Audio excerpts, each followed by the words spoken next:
Hello बच्चों, welcome back to the online platform of MGCI in Fighter 2.0 series, the series for the perfect score in biology। तो बच्चों इस series में हम लोगों ने स्टार्ट किया था विथ ह्यूमन फिजियोलॉजी, जिसमें हम लोग देख रहे हैं third chapter excretory products and there elimination. इस चैप्टर में हम लोग कंप्लीट कर चुके थे till the structure of nephron. तो आइए आज हम देखते हैं नेफ्रॉन के बारे में थोड़े से और इंटरेस्टिंग फैक्ट्स, कितने टाइप्स के होते हैं, कैसे फंक्शन करते हैं और यही नेफ्रॉन यूरिन का फॉर्मेशन कैसे करते हैं। Let's start.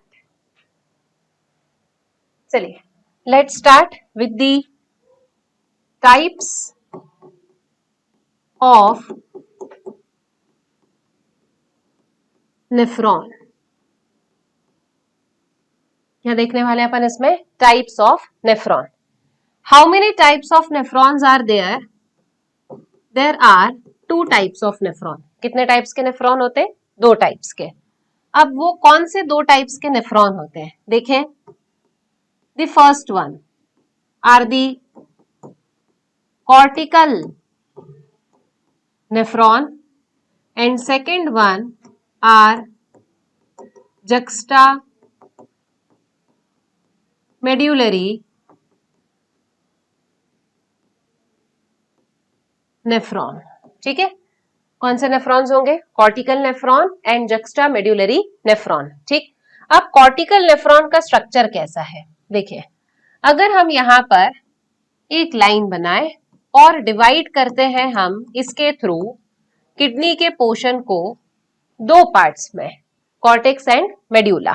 ठीक है, अब कॉर्टेक्स वाला जो पोर्शन है इसमें कौन कौन से स्ट्रक्चर्स प्रेजेंट होंगे? कॉर्टेक्स में प्रेजेंट है बोमेन्स कैप्सूल और प्रेजेंट है पीसीटी, फिर प्रेजेंट है मेड्यूला में loop of Henley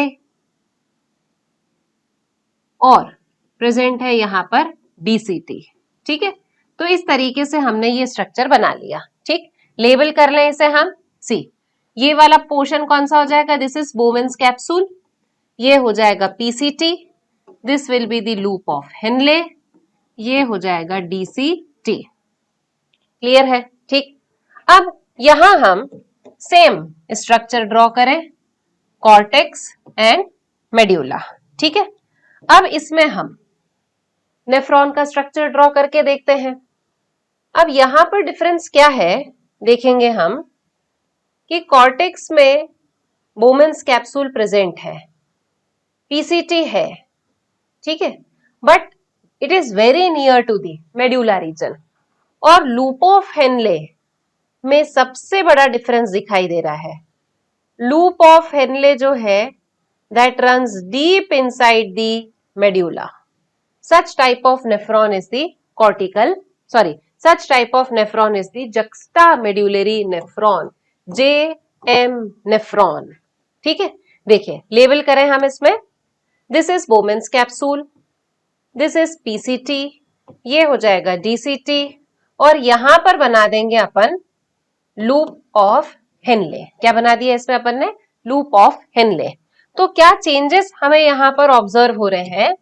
Here we could say Bowman's capsule, PCT, DCT all are present in cortical region। ठीक है, Bowman's capsule, PCT, DCT सब कहाँ प्रेजेंट है? कॉर्टिकल रीजन में प्रेजेंट है। Loop of Henley is short.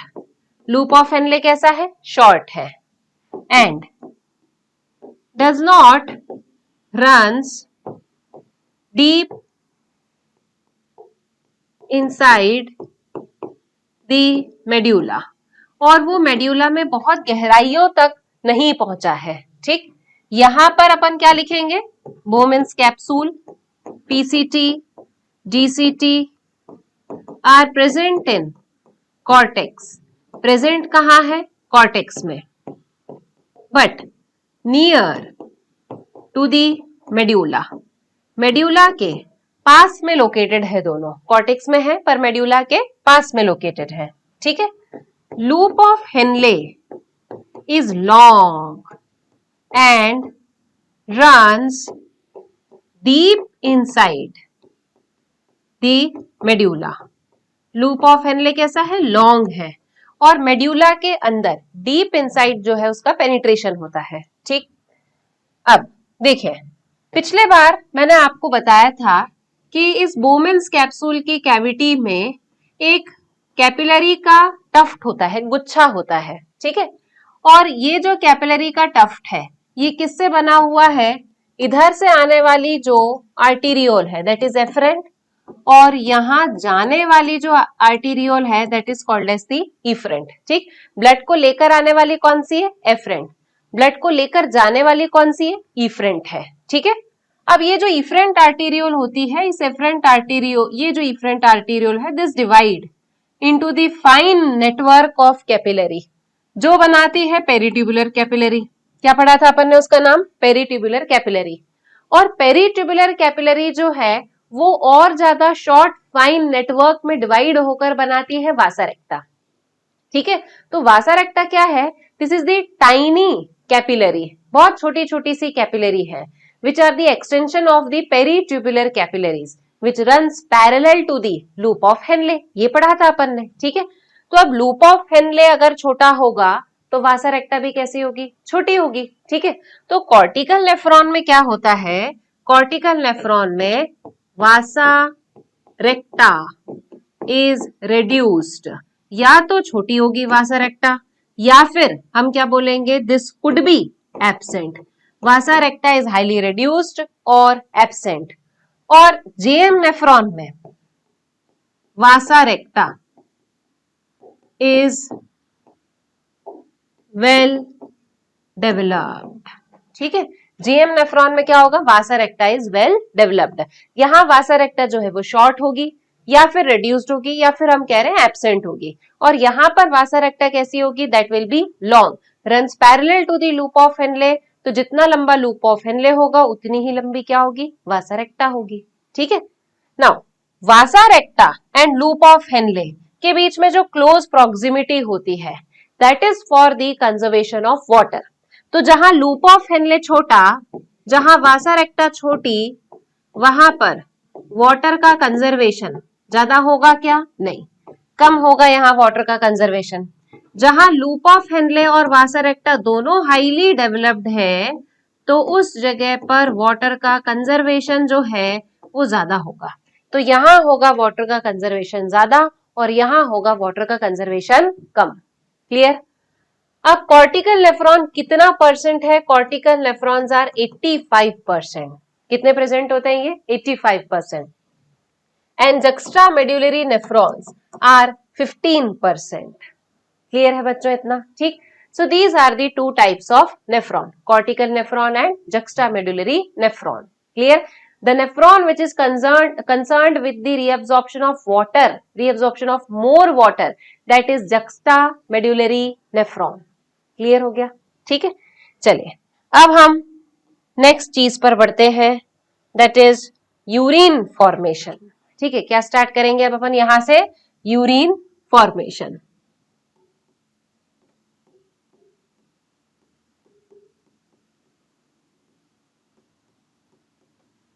चलिए, urine formation.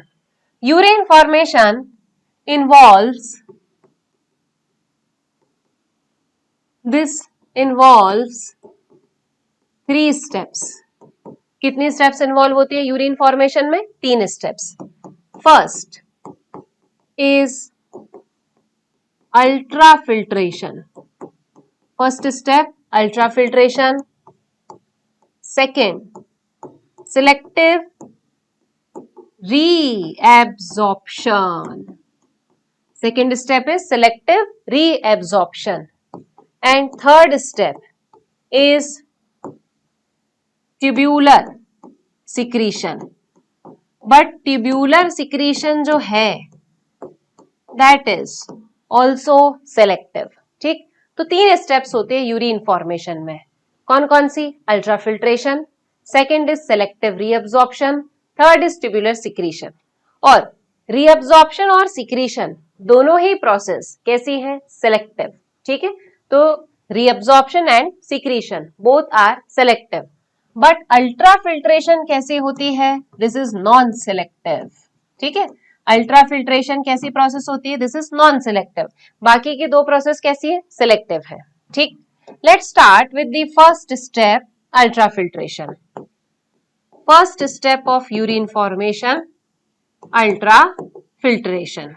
ठीक, देखिए अब अल्ट्रा फिल्ट्रेशन में क्या होता है? अल्ट्रा मतलब हम कहते हैं बहुत महीन, बहुत छोटा, बहुत छोटे छोटे पोर्स के थ्रू फिल्ट्रेशन होना, that is called as the ultra filtration. ठीक, और अल्ट्रा फिल्ट्रेशन किसकी हेल्प से होता है? कौन करवा रहा है? Glomerulus and Bowman's capsule, both are involved in the ultra filtration. ठीक है, तो ब्लड जो रीनल आर्टरी के थ्रू किडनी तक आ रहा है, that blood has been filtered through the glomerulus and through the epithelium of Bowman's capsule. Such type of process is called as ultrafiltration. Clear? ठीक? Yes. Process of filtration of blood through glomerulus and Bowman's capsule. ठीक है, glomerulus और Bowman's capsule के through जो process of filtration है blood की, that is called as ultra filtration. उस process को क्या कहा अपन ने? That is called as ultra filtration. Clear? अब अल्ट्रा फिल्ट्रेशन में हम कैसे जानेंगे यहाँ पर कि कितना ब्लड दिया जा रहा है किडनी को फिल्टर करने के लिए? पर मिनट के अकॉर्डिंग दिया जाता है, पर सेकंड के अकॉर्डिंग होता है, कितना ब्लड दिया जा रहा है किडनी को, किडनी कितना ब्लड फिल्टर आउट करेगी। ठीक है, तो अब यहाँ पर अपन देखते हैं एक term which is called as renal blood flow, RBF. What is renal blood flow? The amount of blood supplied to kidney per minute. Amount of blood supplied to kidney per minute for filtration.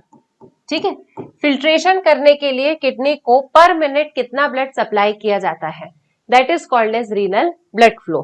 कितना supply किया जाता है per minute kidney को blood, which is RBF is equals to 1100 to 1200 ml per minute. कितना blood दिया जा रहा है? 1100 to 1200 ml। अब अपनी एनसीईआरटी एक लाइन और लिखती है यहां पर, This is roughly the 1/5 of the blood pumped out by heart or ventricles per minute। ठीक है, अब ये जो ब्लड है 1100 to 1200 ml, ये ब्लड 1/5 है उस ब्लड के which is pumped out by heart और वेंट्रिकल्स पर मिनट। यानी कि हमारे वेंट्रिकल्स एक मिनट में कितना ब्लड पंप आउट कर रहे हैं, उस ब्लड का 1/5 है। तो अब मुझे बताओ ये डेफिनेशन किसकी हुई? The amount of blood pumped out by the ventricles in 1 minute, that is called as cardiac output. ठीक है, तो हम यहां पर क्या बोल सकते हैं? This is 1/5 of the cardiac output. ये क्या है? कार्डियक आउटपुट का 1/5 है। ठीक है, और कार्डियक आउटपुट कितना होता है? लगभग 5 लीटर्स, 5040 ml पढ़ा था हमने। तो 5040 ml का 1/5 कितना होगा? 1100 to 1200 ml। इतना ब्लड जो है वो किडनी को पर मिनट सप्लाई किया जा रहा है फॉर फिल्ट्रेशन। क्लियर है? ठीक, अब अल्ट्रा फिल्ट्रेशन जो है, this involve some membrane. Ultra filtration occurs through filtration membrane. किसके थ्रू हो रहा है ये? फिल्ट्रेशन मेम्ब्रेन के थ्रू होने वाला जो फिल्ट्रेशन है, that is called as the ultra filtration. अब कितना फिल्ट्रेशन होगा, कौन सी मेम्ब्रेन इन्वॉल्व होगी, ये अपन देखते हैं। ठीक है, चलिए तो नेक्स्ट हम क्या देख रहे हैं इसमें, फिल्ट्रेशन मेम्ब्रेन।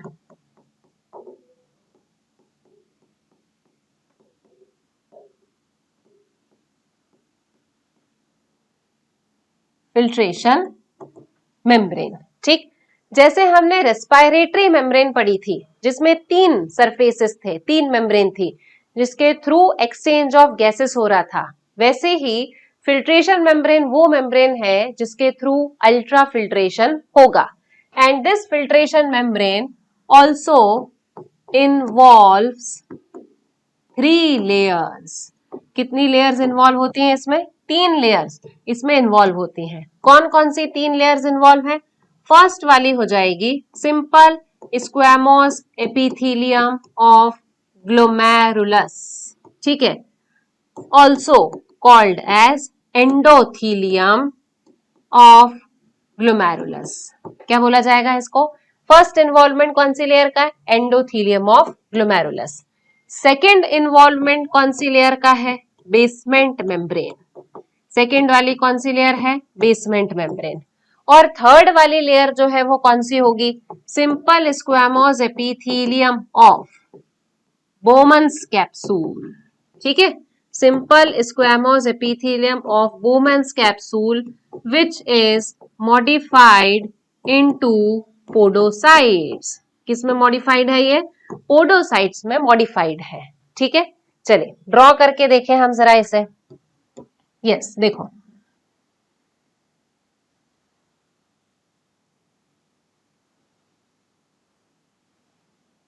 ये बोमन्स कैप्सूल की हमने कौन सी वाली लेयर बना ली, this is outer layer and this will be the inner layer. ठीक, अब जो आउटर लेयर है, देखो बच्चों आपको मैंने क्या बताया था कि outer layer of Bowman's capsule जो है this is lined by simple squamous epithelium. और बोमन्स कैप्सूल जो है वो डबल वॉल्ड कप था। कैसा कप था, डबल वॉल्ड। तो ये जो डबल वॉल्ड कप है इसमें आउटर वॉल जो है this is lined by simple squamous epithelium. पर जो इनर वॉल है, कौन सी वाली वॉल, इनर वॉल, ये जो इनर वॉल है यहां पर एक स्पेसिफिक टाइप के सेल्स प्रेजेंट है। ठीक है, ये इस तरीके के, इनमें कुछ पैर जैसे स्ट्रक्चर्स प्रेजेंट होते हैं, फुट लाइक प्रोसेसेस जो हैं वो यहां पर प्रेजेंट होंगे। ठीक, अब मैं एक ही लेयर के थ्रू आपको ये समझा रही हूं। ठीक है, अब ये जो फुट लाइक प्रोसेसेस वाले सेल्स हैं these cells are called as the podocytes, ठीक है, and podocytes are the modified form of simple squamous epithelium। ये क्या है, simple squamous epithelium का modified form है podocytes। क्लियर है, ठीक। अब नेक्स्ट देखें हम कौन सी वाली लेयर होगी, और यहां पर अब प्रेजेंट होगी ग्लोमेरुलस। ठीक है, ये हमने क्या बना लिया, this will be our glomerulus. Glomerulus containing tuft of capillaries. ठीक है, ये मैंने क्या बना दिया, this is tuft of capillaries. ये ब्लड को लेकर आने वाली ब्लड वेसल कौन सी होगी, एफरेंट, डायमीटर इसका बड़ा। ब्लड को लेकर जाने वाली ब्लड वेसल कौन सी होगी, इफरेंट, डायमीटर इसका छोटा।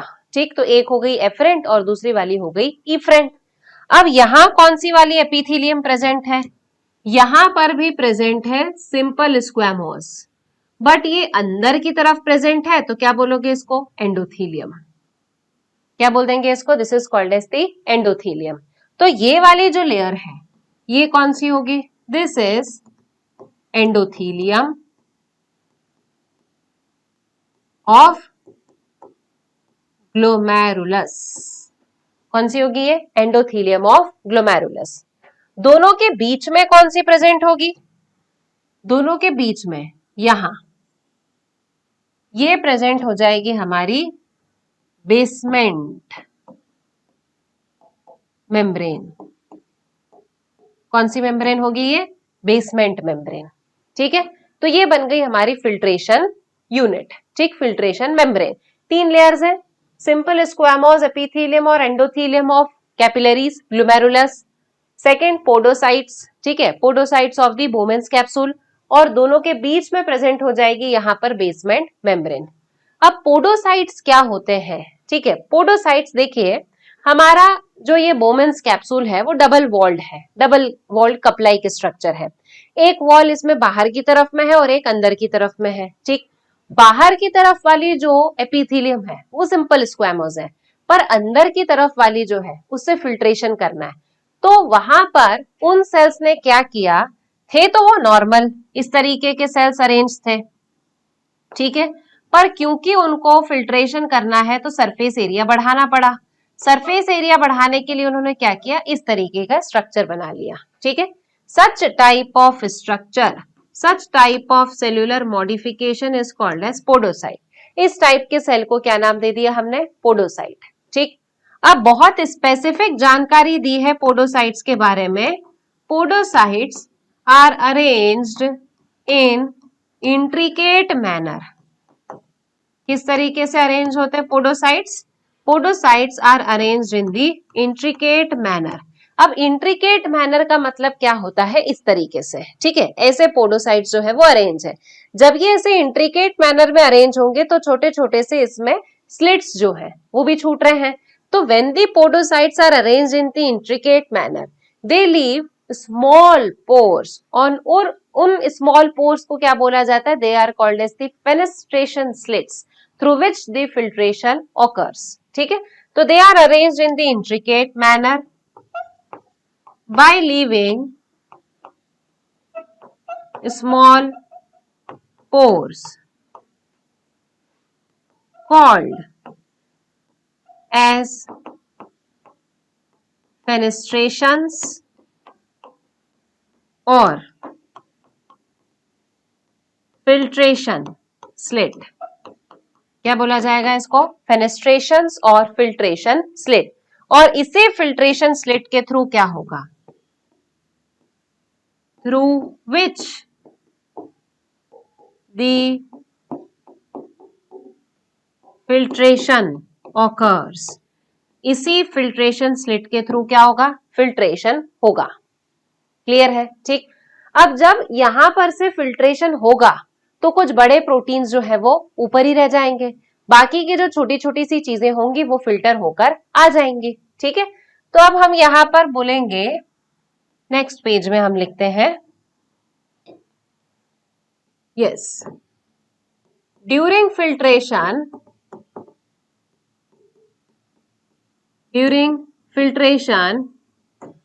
Through the filtration membrane blood filtered by leaving bigger proteins।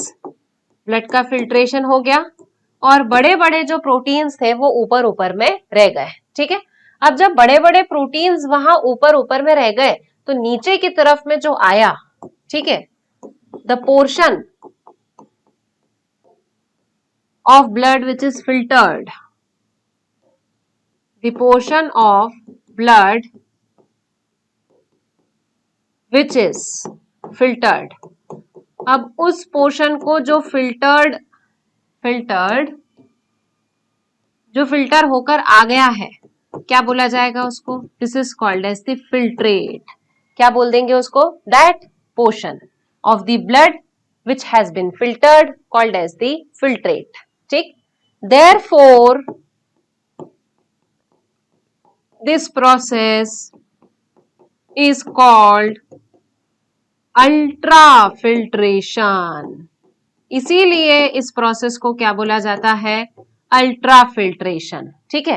तो अल्ट्रा फिल्ट्रेशन क्यों कहा जाता है, वो 3 फिल्ट्रेशन मेम्ब्रेन से गुजर कर बाहर निकल रहा है इसलिए नहीं, अल्ट्रा फिल्ट्रेशन उसको कहा जाता है क्योंकि वहां पर जो पोडोसाइट्स है वो इंट्रिकेट मैनर में अरेंज थे, जिन्होंने फिल्ट्रेशन के लिए छोटे छोटे से पोर्स छोड़े थे। उन पोर्स के थ्रू जब ब्लड फिल्टर होकर आता है तो बड़े प्रोटीन्स, बड़े मॉलिक्यूल्स ऊपर रह जाएंगे, छोटी छोटी सी चीजें जो है वो फिल्टर होकर नीचे आ जाएंगे। Therefore that is called as the ultra filtration. Clear है? ठीक।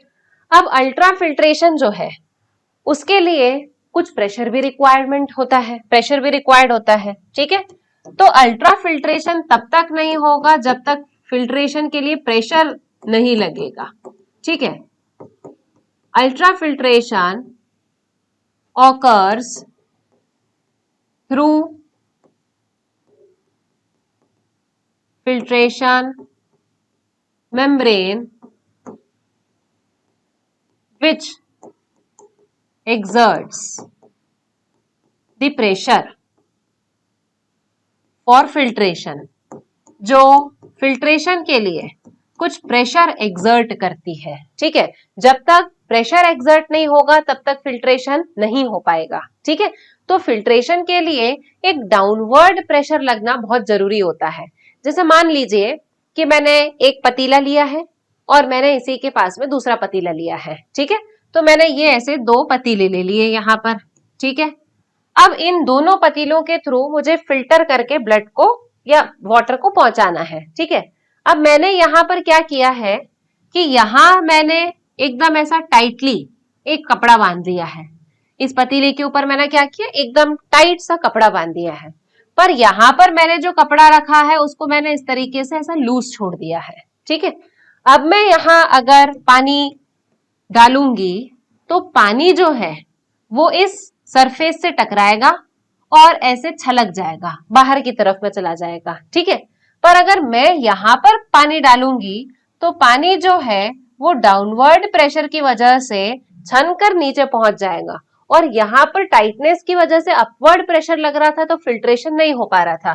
थोड़ा सा फिल्ट्रेशन होगा पर उतना फिल्ट्रेशन नहीं होगा जितना कि यहाँ पर डाउनवर्ड प्रेशर में हो रहा है। क्लियर? मतलब फिल्ट्रेशन अगर हमें करवाना है तो किसी प्रेशर की जरूरत होगी। ठीक है, the pressure which is required for filtration, the pressure which is required for filtration is called net filtration pressure। क्या कहा जाता है उसे? Net filtration pressure, NFP। ठीक है, तो टोटल प्रेशर कितना रिक्वायर्ड है हमें, कुछ हर्डल्स भी आएंगे, कुछ प्रेशर्स ऐसे होंगे जो फिल्ट्रेशन को फेवर कर रहे हैं, कुछ प्रेशर्स ऐसे होंगे जो फिल्ट्रेशन को फेवर नहीं कर रहे हैं। तो जो हर्डल्स होते हैं, जो प्रेशर को फेवर करने वाले फैक्टर्स होते हैं, उन सब का जो सम और सब्सट्रैक्शन होता है उसको मिलाकर जो नेट प्रेशर की हमको रिक्वायरमेंट है फिल्ट्रेशन के लिए, उस नेट प्रेशर को क्या बोला जाता है? That is called as the net filtration pressure. क्या बोला जाएगा? Net filtration pressure. क्लियर है? ठीक। Now this net filtration pressure is directly proportional to the GFR।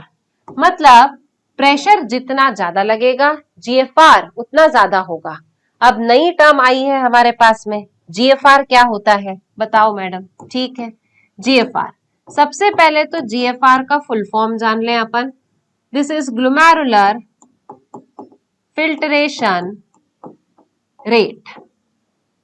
क्या है GFR का full form? Glomerular filtration rate. Glomerular filtration rate मतलब 1 minute में ग्लोमेरुलस के द्वारा कितने ब्लड का फिल्ट्रेशन किया जाता है। ठीक है, द अमाउंट ऑफ ब्लड, या अमाउंट ऑफ ब्लड नहीं, द रेट ऑफ फिल्ट्रेशन है ना, रेट है तो उसको अपन रेट बोलेंगे। The rate of filtration of blood through glomerulus. ठीक है, ग्लोमेरुलस के द्वारा कितना ब्लड फिल्टर किया जाएगा पर मिनट। 1 मिनट में ग्लोमेरुलस के द्वारा कितने ब्लड का फिल्ट्रेशन किया जाता है, that is called as glomerular filtration rate. क्या बोला जाता है उसे? Glomerular filtration rate. And this GFR is 125 ml per minute of both kidneys। ये जो GFR है ये दोनों किडनीज का कितना होता है 125 ml पर मिनट, यानी कि दोनों किडनी 1 मिनट में 125 ml ब्लड का फिल्ट्रेशन कर देती हैं। ठीक, अब इसे मिनट में हमने बताया है, पर आर में कितना होगा और पर डे में कितना होगा। देखिए 125 ml पर मिनट है तो GFR पर आर में कितना हो जाएगा यहाँ पर, दैट इज 7500 ml पर आर, 7.5 लीटर्स पर आर, है ना। और GFR पर डे में कितना हो जाएगा, देखें GFR this is 180 litres per day. ठीक है, कि कितना होगा GFR 180 लीटर्स पर डे। तो पर मिनट में 125 ml है, पर आर में 7500 ml है और पर डे में 180 लीटर्स पर डे है। तो क्या हमारी बॉडी से 180 लीटर ऑफ यूरिन बाहर निकल जाती है? इतना तो हमारा वाटर इनटेक भी नहीं है ना। ये तो सिर्फ अपन ने क्या देखा, अल्ट्रा फिल्ट्रेशन। और अल्ट्रा फिल्ट्रेशन भी कैसा है, नॉन सिलेक्टिव है, मतलब यहां चुना नहीं गया है चीजों को, सिर्फ क्या किया, ब्लड आया फिल्टर हो गया, ब्लड आया फिल्टर हो गया। अब हमारी बॉडी तो बहुत कंजूस है, हर चीज को ऐसे आसानी से थोड़ी ना बाहर निकाल देंगे। ग्लूकोज बाहर निकाल दो, नहीं, ग्लूकोज के लिए ही तो मेहनत कर रहे हैं हम इतनी, खाने के लिए हम मेहनत करते हैं ना। तो ग्लूकोज क्या है, हमारा मेन फूड है जिससे हमारे सेल्स एनर्जी बनाएंगे। तो ग्लूकोज को क्या हमारी बॉडी ऐसे ही बाहर निकाल देगी, फ्लश आउट कर देंगे ग्लूकोज को? बिल्कुल नहीं। प्रोटीन को फ्लश आउट कर दोगे क्या? बिल्कुल नहीं। तो जो जरूरी चीजें हैं उन्हें तो हमें वापस से बॉडी में लेना पड़ेगा।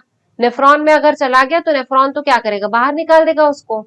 तो बाहर नहीं निकालेंगे उसको, हम वापस से क्या करेंगे, एब्जॉर्ब कर लेंगे। तो इसलिए हमारी सेकेंड प्रोसेस क्या है, सेलेक्टिव री एब्जॉर्प्शन। एक बार तो आपने नेफ्रॉन को दे दिया, उसको बाहर निकाल दो, फिर बाद में ध्यान आया कि नहीं ग्लूकोज है, अमीनो एसिड है, बहुत सारा पानी है, बहुत सारे सॉल्ट है, सबको थोड़ा ना बाहर निकाल सकते हैं। फिर क्या करेंगे, दोबारा उसको बॉडी में ले लेंगे। That is called as selective reabsorption. Clear है? ठीक, हाँ, पहले तो हम ये देख लें कि GFR हमने देख लिया है which is 125 ml per minute and 180 litres per day. अब हमारी किडनी के पास में एक बिल्ट इन मैकेनिज्म होता है। बिल्ट इन मैकेनिज्म का मतलब है कि उसके पास में एक मैकेनिज्म पहले से प्रेजेंट है, हमने नहीं डेवलप करवाया। ठीक है, तो kidney has built in mechanism for regulation of GFR, for regulation of its own functioning, उसके खुद की फंक्शनिंग को रेगुलेट करने के लिए उसका एक बिल्ट इन मैकेनिज्म है। ठीक है, that is shown by JG apparatus. ठीक है, अब इसमें कौन हेल्प करता है, JG apparatus, juxta glomerular apparatus. कौन हेल्प करता है इसमें, जक्स्टा ग्लोमेरुलर अपैरेटस। क्या होता है जक्स्टा ग्लोमेरुलर अपैरेटस, देखें ये हमने बना लिया बोमेंस कैप्सूल। ठीक है, बोमेंस कैप्सूल ये हमने बना लिया ग्लोमेरुलस, ये ब्लड को लेकर आने वाली आर्टरी और ये ब्लड को लेकर जाने वाली आर्टरी। ठीक, अब क्या होता है कि nephron is a convoluted structure, तो यहां कहीं से इस तरीके से ऐसा घूमता हुआ कौन आ गया, डीसीटी। कौन आ गया यहां पर, डीसीटी। तो ये क्या है, डीसीटी, ये क्या है, बोमेंस कैप्सूल, और ये क्या है, एफरेंट आर्टेरियोल। ये क्या है, एफरेंट आर्टेरियोल। ठीक है, तो अब यहां क्या हो रहा है कि ये जो एफरेंट आर्टेरियोल है यहां पर कुछ सेल्स हैं, सेल्यूलर मॉडिफिकेशंस, और जो डीसीटी है यहां पर भी कुछ सेल्स हैं। ठीक है, तो जो एफरेंट आर्टेरियोल में सेल्स हैं ये सेल्स हैं हमारे जेजी सेल्स। कौन से सेल्स हैं, जेजी सेल्स। और जो डीसीटी में सेल्स हैं ये है मैक्यूला डेंसा। कौन से सेल्स हैं ये? Macula densa. ठीक है, तो अब ये क्या है? There is a close proximity between the efferent arteriole and DCT and juxtaglomerular apparatus is formed by the cellular modifications of the efferent arteriole and DCT। मतलब efferent arteriole और DCT के जो सेल्स थे वो मॉडिफाई हो गए और modify होने के बाद में उन्होंने juxtaglomerular apparatus जो है इसका फॉर्मेशन किया। ठीक, तो juxtaglomerular apparatus is formed by cellular modifications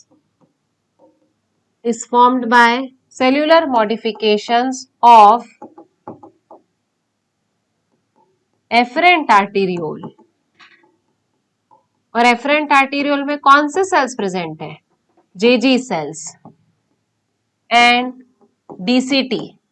DCT में कौन से सेल्स प्रेजेंट है? Macula densa. कौन से सेल्स प्रेजेंट है? Macula densa. And JG apparatus forms a special sensitive region। क्या बनाता है ये? Special sensitive reason.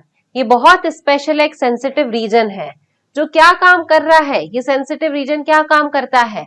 If there is change in the volume of body fluid, if there is the change in the volume of body fluid जिसकी वजह से there is decrease in blood pressure, decrease in GFR। अगर ये स्थिति आ जाती है, body fluid का volume कम हो रहा है, ब्लड प्रेशर भी कम हो रहा है, GFR भी कम हो रहा है, तो क्या होगा? This will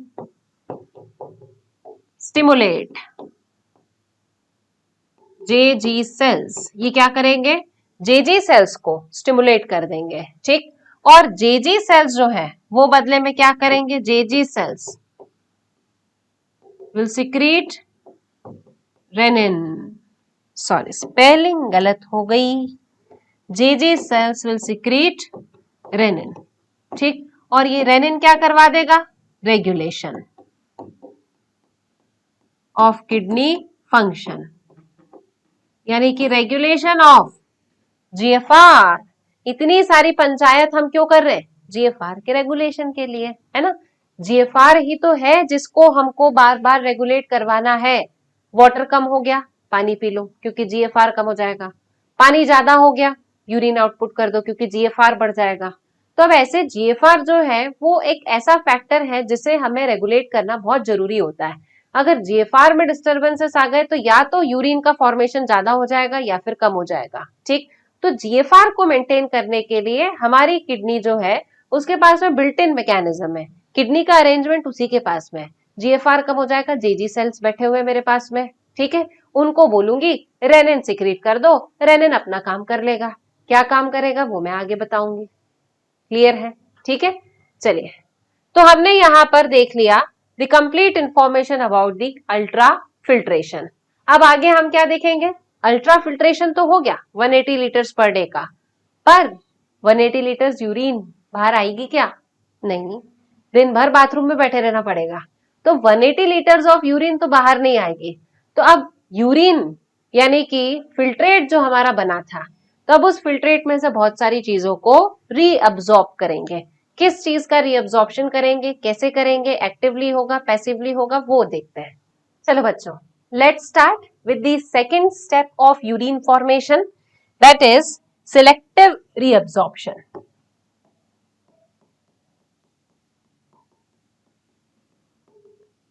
selective reabsorption। अब यहां पर एक वर्ड आपके सामने आया है, सिलेक्टिव, मतलब सिक्रीशन जो है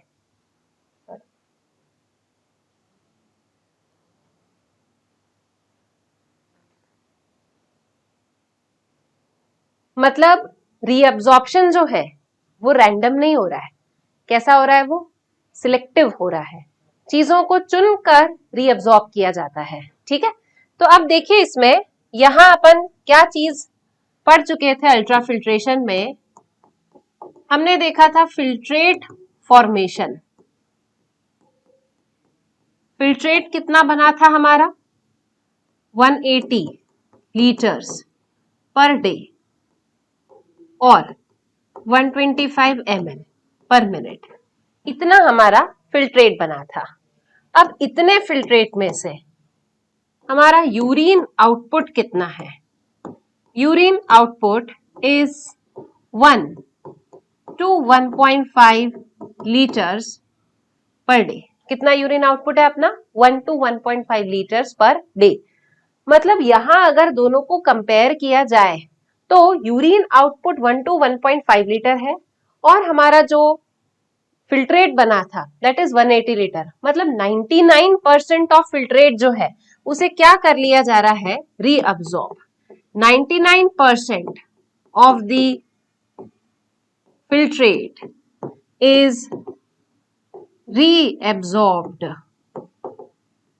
from different parts of nephron। Nephron के डिफरेंट डिफरेंट पार्ट से 99% ऑफ फिल्ट्रेट को रीअब्सॉर्ब कर लिया जाता है, इधर एक्टिवली और पैसिवली। या तो एक्टिवली रीअब्सॉर्ब किया जाएगा या फिर पैसिवली रीअब्सॉर्ब किया जाएगा। जैसे अगर हम देखें ग्लूकोज और amino acids, glucose and amino acids, ये दोनों तो अपनी बॉडी के लिए बहुत इंपॉर्टेंट है। ग्लूकोज को आप अपनी बॉडी से बाहर नहीं निकाल सकते, है ना।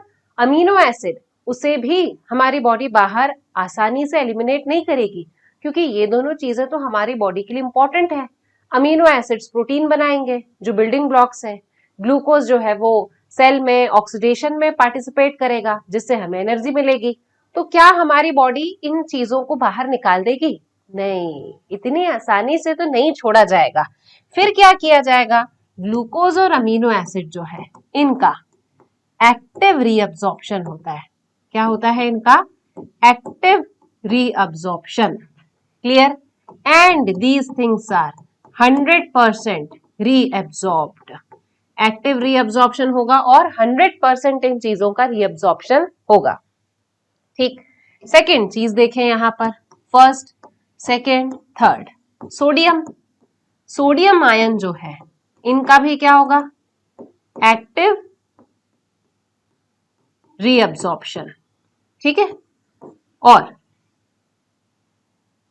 नेक्स्ट दूसरी चीजें क्या रीअब्सॉर्ब होंगी, क्लोराइड है, HCO3 नेगेटिव है, इनका रीअब्सॉर्प्शन कैसा होगा, पैसिव।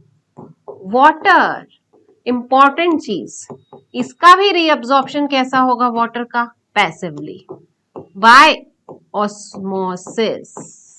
किसके थ्रू होगा, ऑस्मोसिस के थ्रू। क्लियर, तो इन चीजों का रीअब्सॉर्प्शन हो रहा है, यानी कि reabsorption is a very crucial process. Selective reabsorption हो रहा है, किसी चीज का एक्टिवली और किसी चीज का पैसिवली। क्लियर है, तो ये थी हमारी second step of the urine formation. अब आगे बढ़े third step of the urine formation पर। ठीक, देखो, ट्यूब्यूलर सिक्रीशन। सबसे इंपॉर्टेंट चीज इसमें ध्यान रखेंगे, tubular secretion is also selective process. सिर्फ अल्ट्राफिल्ट्रेशन कैसी थी, नॉन सिलेक्टिव थी, बाकी दोनों स्टेप्स कैसी है, सिलेक्टिव है।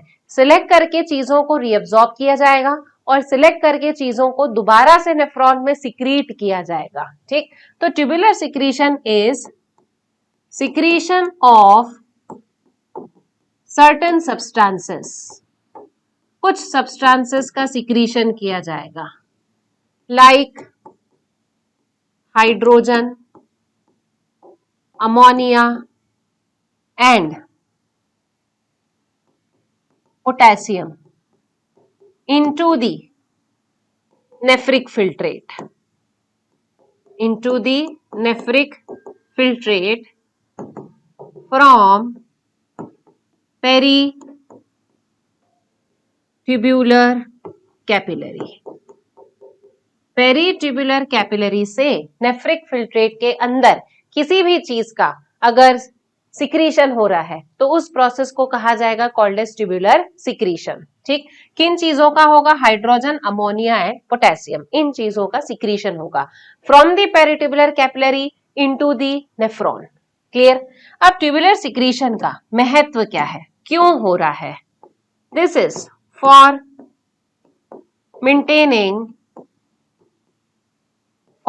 maintaining the ionic and pH balance of our body fluid। ठीक है, आयनिक और पीएच बैलेंस को, आयनिक कंसंट्रेशन और पीएच बैलेंस को मेंटेन करके रखने के लिए ट्यूबुलर सिक्रीशन होता है। अगर ऐसा नहीं हुआ तो हमारा जो बॉडी फ्लूइड है यानी कि जो ब्लड है, हो सकता है उसमें आयंस की डेफिशिएंसी हो जाए या आयंस बढ़ जाए। क्लियर है? और हमारा जो बॉडी फ्लूइड है जिसका पीएच स्लाइटली बेसिक या स्लाइटली एल्कलाइन होता है तो उसका पीएच जो है वो इम्बैलेंस हो जाए, तो इसके लिए किया जाता है ट्यूबुलर सिक्रीशन। सो बच्चों, this were the 3 steps of the urine formation. First हमने पढ़ी कौन सी? अल्ट्राफिल्ट्रेशन। सेकेंड हमने देखी सिलेक्टिव रीअब्जॉर्प्शन और थर्ड हमने देखा इसमें ट्यूबुलर सिक्रीशन। तो आज वाला अब सेशन हम यहीं पर कंप्लीट करते हैं। अब हम लोग आगे बढ़ेंगे with the function of tubules और regulation of kidney function. Till then revision कीजिए, पढ़ाई अच्छे से कीजिए, क्वेश्चंस लगाइए। Good luck.